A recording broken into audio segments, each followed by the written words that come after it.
Nous arrivons au vendredi saint. Nous sommes le 10 avril.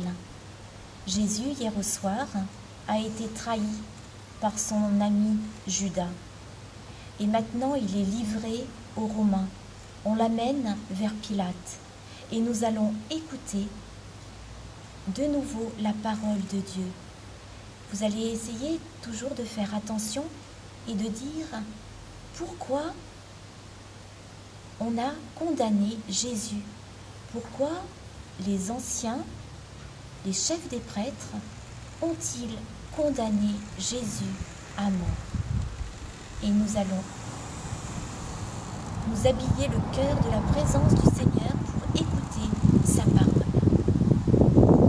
J'écoute, je fais silence, le Seigneur mon Dieu va parler, sa parole est un trésor, je la garde dans mon cœur. On fait comparaître Jésus devant le gouverneur Pilate. Es-tu le roi des Juifs? C'est toi-même qui le dis. Les grands prêtres et les anciens l'accusent, mais Jésus ne répond rien. Tu n'entends pas tous les témoignages portés contre toi? Mais Jésus ne lui répond plus, ce qui étonne le gouverneur. Or, à chaque fête, la coutume veut qu'on relâche un prisonnier choisi par la foule. Il y a en prison un homme bien connu, Barabbas. Pilate s'adresse à la foule. Qui voulez-vous que je relâche? Barabbas ou Jésus, appelé le Christ? Il sait bien que c'est par jalousie que Jésus a été livré, et en plus, sa femme lui a dit « Ne te mêle pas de l'affaire de Jésus, ce juste, car aujourd'hui, j'ai beaucoup souffert en songe à cause de lui. » Les grands prêtres et les anciens poussent les foules à réclamer Barabbas et à faire mourir Jésus. Alors, lequel des deux voulez-vous que je relâche? Barabbas, et que Jésus soit crucifié. Quel mal a-t-il donc fait? Pilate voit que ses efforts ne servent à rien, sinon à augmenter le tumulte. Il prend de l'eau, se lave les mains devant la foule et dit « Je suis innocent du sang de cet homme. Cela vous regarde. » Et il leur relâche Barabbas. Quant à Jésus, il le fait flageller et le livre pour qu'il soit crucifié. Alors, les soldats du gouverneur emmènent Jésus. Ils lui enlèvent ses vêtements et le couvrent d'un manteau rouge. Puis, avec des épines, ils tressent une couronne et la posent sur sa tête. Ils lui mettent un roseau dans la main droite et, moqueur, ils s'agenouillent devant lui. « Salut, roi des Juifs !» Ils crachent sur lui et le frappent à la tête. Quand ils se sont bien moqués de lui, ils lui enlèvent le manteau, lui remettent ses vêtements et l'emmènent pour le crucifier. Nous venons d'écouter la parole de Dieu. Les chefs des prêtres et des anciens ont condamné Jésus. Vous avez vu pourquoi? Oui, par jalousie. Eux qui pensaient connaître tout de l'Écriture, connaître Dieu, ils n'ont pas reconnu Jésus qui était en face de lui, le Fils de Dieu. Et Pilate, pourtant conseillé par sa femme de ne pas se mêler de l'affaire de juste, qu'est-ce qu'il a fait? Il a fait flageller Jésus. Et les soldats se sont moqués de Jésus en mettant une couronne d'épines sur sa tête, lui qui était le roi, en mettant comme certes un bâton. On l'a recouvert d'un manteau rouge. On lui a craché dessus. Jésus a été condamné à mort, lui qui était innocent. Pilate a livré Jésus. Il a libéré Barabbas, lui qui était un brigand, et il a fait condamner Jésus à mort. On l'a chargé d'une lourde croix. Le poids de cette croix n'est pas en bois, c'est le poids de notre péché.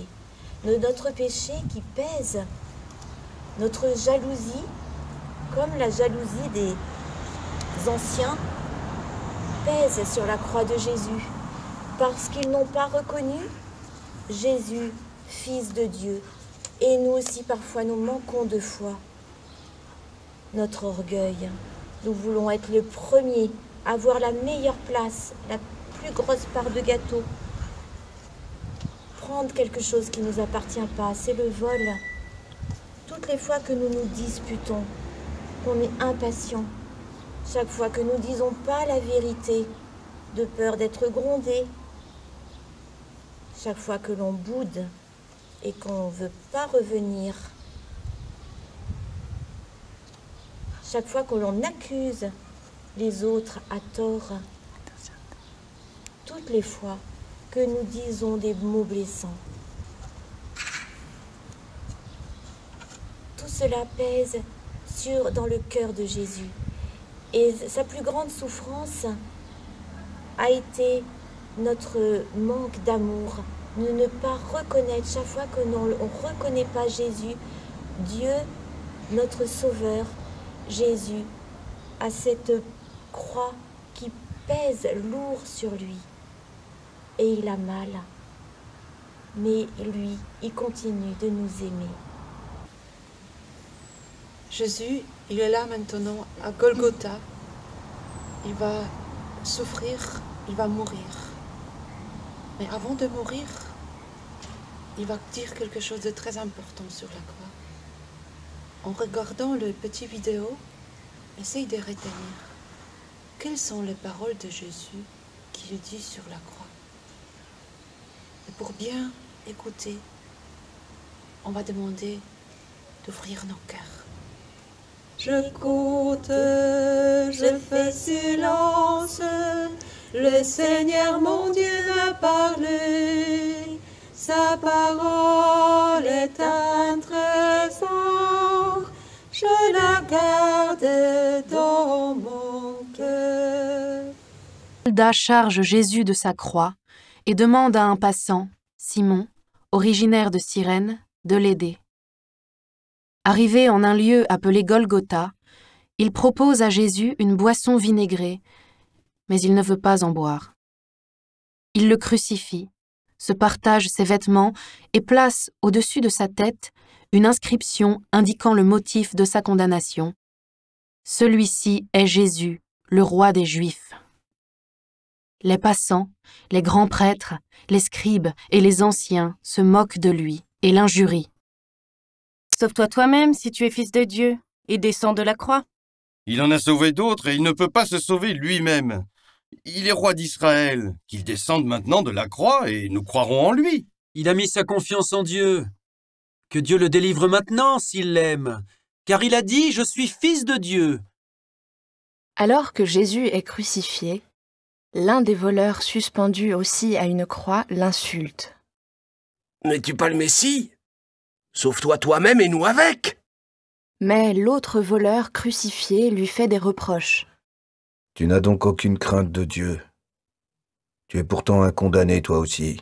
Et puis pour nous c'est juste, mais lui, il n'a rien fait de mal. » Et il dit : « Jésus, souviens-toi de moi quand tu viendras dans ton royaume. » Jésus lui répond : « Amen, je te le déclare. Aujourd'hui, avec moi, tu seras dans le paradis. » Il était déjà presque midi. Le soleil se cache et l'obscurité tombe dans tout le pays jusqu'à 3 heures. Le rideau du temple se déchire par le milieu. Alors, Jésus pousse un grand cri. « Père, entre tes mains je remets mon esprit. » Et après avoir dit cela, il expire. À la vue de ce qui se passe, un centurion romain rend gloire à Dieu. « Sûrement, cet homme était juste. » Et tous les gens rassemblés pour ce spectacle, voyant ce qui était arrivé, s'en retournent en se frappant la poitrine. Tous ses amis se tenaient à distance, ainsi que les femmes qui le suivaient depuis la Galilée. C'est dur de voir Jésus souffrir autant. C'est dur de voir Jésus qui meurt sur la croix. C'est dur aussi de voir tout le moquerie de tous ceux qui sont autour. Mais justement, la mort de Jésus sur la croix, par sa mort, il nous montre jusqu'à quel point il nous aime que son amour pour nous est infini. Parce que Jésus meurt pas seulement pour les gens qui se moquent de lui au moment de sa mort. Il meurt pour toute l'humanité, pour nous tous, pour toi et moi. Et qu'est-ce qu'il dit avant de mourir? Il se remet entre les mains du Père. Mais aussi, il parle avec deux malfaiteurs qui étaient à côté de lui. Eux, ils ont vraiment fait du mal dans leur vie. Jésus, il n'a jamais fait aucun péché. L'un des malfaiteurs se moque de Jésus. Mais l'autre, en reconnaissant tout le mal qu'il a fait, tout proche de Jésus, il regrette de tout son cœur. Et il demande pardon. Et il demande, Jésus, souviens-toi de moi quand tu seras dans ton royaume. Et qu'est-ce que Jésus lui dit? Quelle belle parole, quelle belle promesse. Aujourd'hui, avec moi, tu seras au paradis. Imaginez-vous, la première personne à laquelle Jésus dit, tu seras au ciel. Parce que justement, par sa mort sur la croix, Jésus nous offre le ciel. Sur la croix, il prend sur lui tous nos péchés. C'est pas seulement pour le bon larron, il y a cette promesse du ciel. Jésus, il a ouvert le ciel pour nous tous. Mais il y a une seule condition. Quelle? De vraiment lui demander pardon et de regretter ses péchés. Donc le ciel est ouvert pour vous. Et je vous invite maintenant de prendre un petit moment du silence, de prière, et demander Jésus de tout son cœur pour tout le mal que nous avons fait, pour tous nos péchés.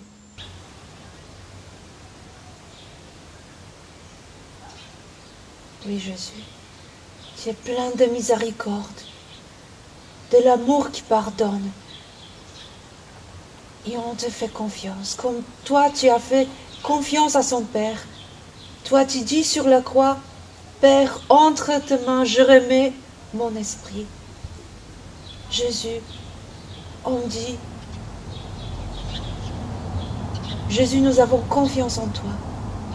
Nous avons confiance en ton Père, que tu nous pardonnes tout. Et nous te demandons de nous pardonner et de nous ouvrir le ciel. Notre Père, qui es aux cieux, que ton nom soit sanctifié, que ton règne vienne, que ta volonté soit faite sur la terre comme au ciel. Donne-nous aujourd'hui notre pain de ce jour. Pardonne-nous nos offenses, comme nous pardonnons aussi à ceux qui nous ont offensés. Et ne nous laissez pas entrer en tentation, mais délivre-nous du mal. Amen.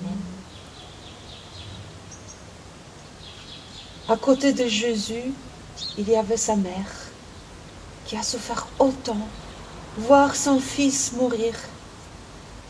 On va lui demander pour qu'elle nous aide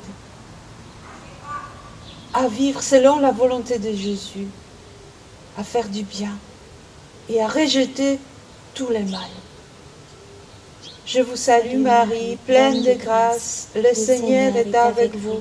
Vous êtes bénie entre toutes les femmes, et Jésus, le fruit de vos entrailles, est béni. Sainte Marie, Mère de Dieu, priez pour nous pauvres pécheurs, maintenant et à l'heure de notre mort. Amen. Du Père et du Fils et du Saint-Esprit. Amen.